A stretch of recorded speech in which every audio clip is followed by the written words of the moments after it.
안녕하세요. 기사에서 2차 치료제, 3차 치료제라는 말을 들어봤을 겁니다. 구독자분께서 댓글로 문의를 주셔서 이번 영상에서는 1, 2, 3차가 무엇을 의미하는지 알아보겠습니다. HLB 자회사 엘리바에서 개발 중인 아파티닙, 즉 리버세라닙은 3차 치료제입니다. 위암 강좌를 읽어보면 다음과 같은 내용이 있습니다. 연속적인 2차 혹은 3차 항암 치료에 대해 말하고 있는데요.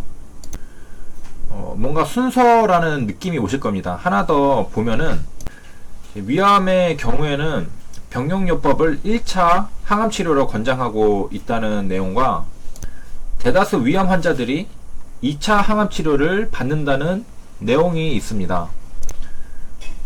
그냥 순서죠. 바로 차수를 말하는 겁니다. 좀 더 쉬운 예시를 들어보면은 첫 번째 항암 치료를 해보고 상태가 호전되지 않으면 두 번째 항암 치료를 해보고 그래도 상태가 호전되지 않으면 세 번째로 항암 치료를 해본다는 의미입니다.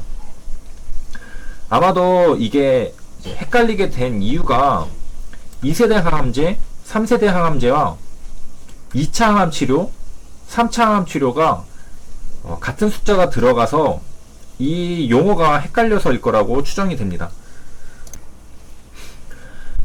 이 영상이 이제 뭐 2세대, 3세대 다른 거 아니니까 간단하게 설명드리면 2세대는 표적 항암제고 3세대는 면역감염 억제제 같은 것을 말합니다. 그래서 2차와 2세대는 다른 말입니다. 이제 다시 돌아가서 3차 치료제 아파티닙은 몇 세대 항암제일까요?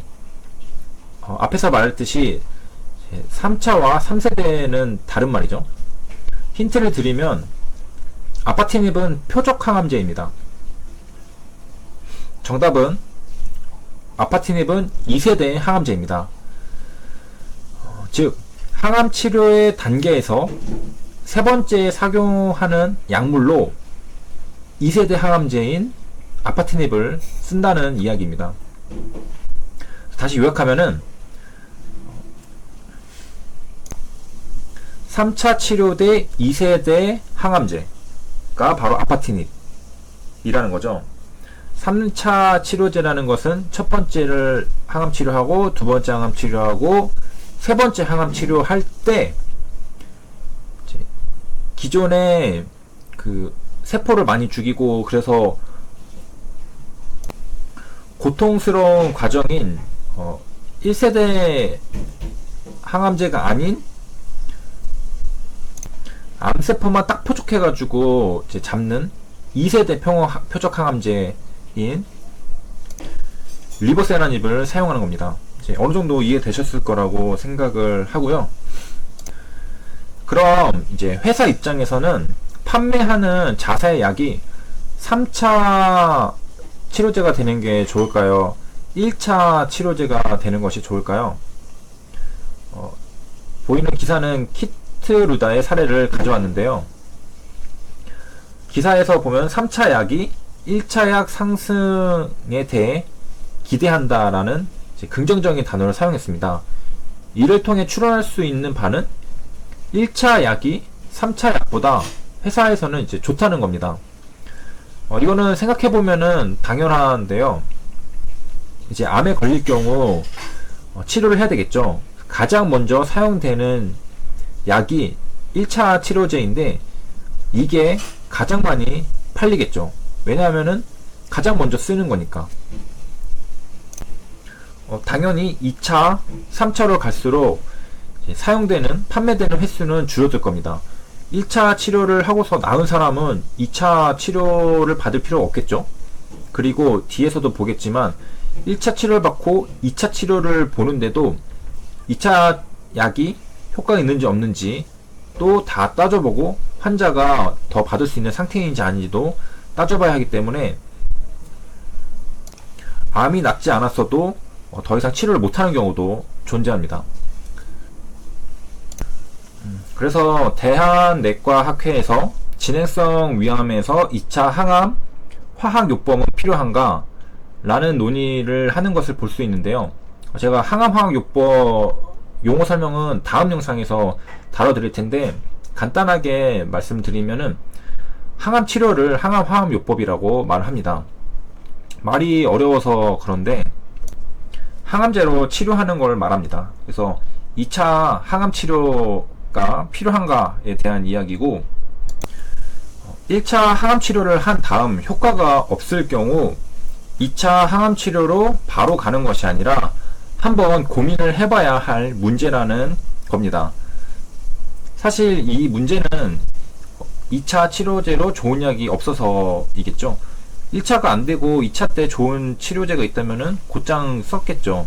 하지만 이것도 지금 현재는 이제 고려를 해봐야 하는 거다라는 내용이고, 이제 키트루다의 경우에는 3차 치료제로 먼저 승인을 받았습니다.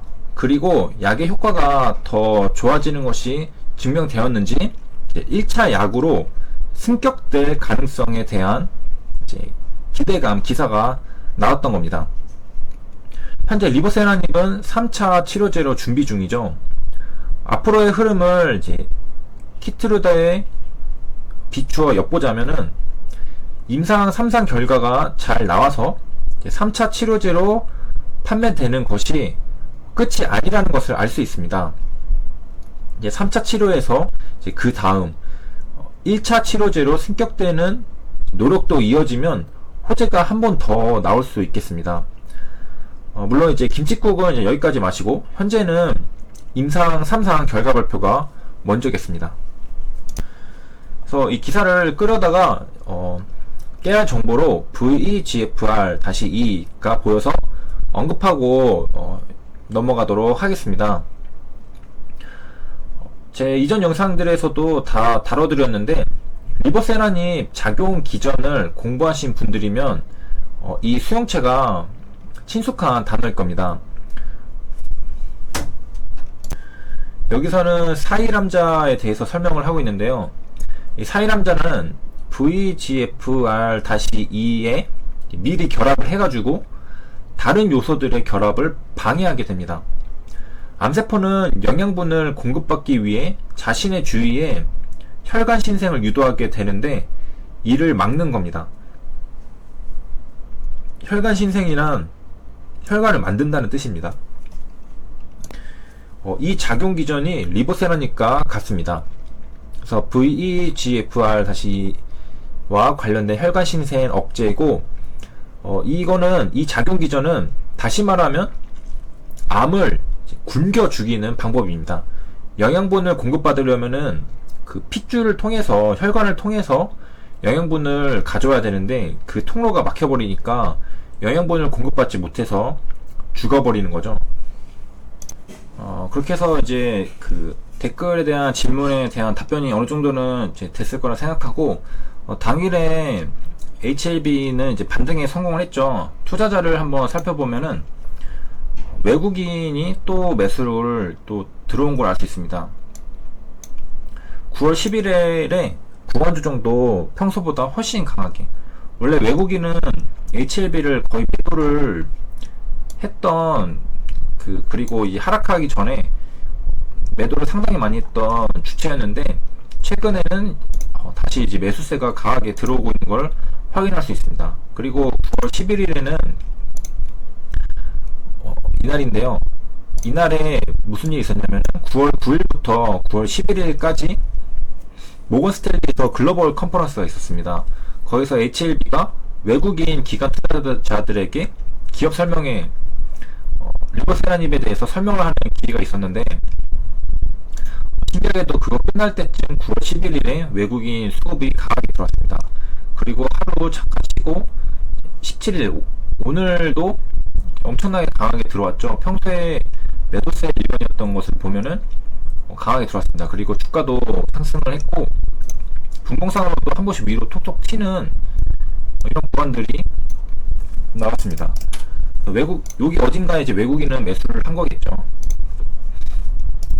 최근 흐름은 이제 수급도 이제 기관 외국인이 둘 다 매수를 해주고, 그다음에 오늘은 리버세라님을 만든 그 원천 개발자도 HLB가 영입을 했죠. 그래서 호재도 나왔고, 그래서 여러 가지로 좋은 흐름을 보여줬던 날이었습니다. 이상으로 영상 마치겠습니다.